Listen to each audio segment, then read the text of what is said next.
ഞാൻ പറയുന്ന ഒന്ന് കേക്കുമാളൂ, എനിക്കിനി വയ്യ. എടാ നീ കണ്ണാടി നോക്കലുണ്ടാ? ഒരുമാതിരി കൊയ്ത്ത പന്നിനെ പോലെയുണ്ട്. വയ്യ മാലു 2.5 കിലോമീറ്റർ ഓടിയുള്ളൂ. എണീച്ചേ നടന്നേ. 2.5 കിലോമീറ്റർ നമുക്കല്ലോ ടൈം പിടിച്ചു പോയപ്പോ. പോരാ എണീച്ചേ വാ. എടാ നന്ദു നീ എന്തായി കഴിക്കണേ? ചോറല്ലേ? എടാ നീ എത്ര ചപ്പാത്തി വേണമെങ്കിലും കഴിച്ചോ, ചോറ് കഴിക്കാതെ. എന്താണ് അമ്മ പറഞ്ഞിട്ടുണ്ട്. എടി ശരിക്കും പറഞ്ഞാൽ ഈ ചപ്പാത്തിയിലും ചോറിലും ഉള്ളത് ഒരേ. തായിങ്ങോട്ടെ എത്ര പറഞ്ഞാലും മനസ്സിലാത്തൊരു മനുഷ്യൻ. പൊട്ടൻ, അവന് ഭാര്യ പേടിയാണെന്ന് തോന്നുന്നു. നന്ദു എന്താണ്? മുട്ട കഴിക്കരുത്, അറ്റാക്ക് വരും. പാവം, വിദ്യാഭ്യാസം ഉണ്ടെങ്കിലും വിവരമില്ല.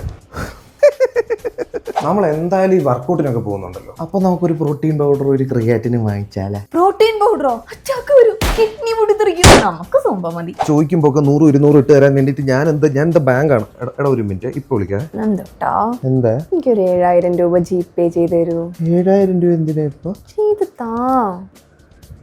ചെയ്തല്ലോ. എന്തിനാ? സൂംബ ക്ലാസിന്റെ അഡ്മിഷൻ ഫീ. സൂംബ ക്ലാസ്സിന് 7000 രൂപയോ? പട്ടി.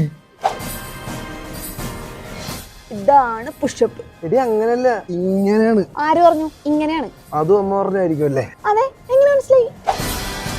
പണ്ട് എങ്ങനെ ഇരുന്ന കുഞ്ഞാ, ഇനിയും അവൻ തിന്നോണ്ടിരുന്നാൽ വീടിന്റെ കട്ടള വരെ മാറ്റേണ്ടി വരും. അയ്യോ എന്റെ നന്ദുമോൻ അങ്ങ് മെലിഞ്ഞു പോയല്ലോ. നിങ്ങൾ ഒറ്റ ഒരുത്തി കാരണമാണ് ഞാൻ ഈ അനുഭവിച്ചുകൊണ്ടിരിക്കുന്നത്. ഈ ബോഡി ഷെയ്മിങ് കേട്ട് ഞാൻ മടുത്തു. ഒറ്റതള്ളയായി പോയി.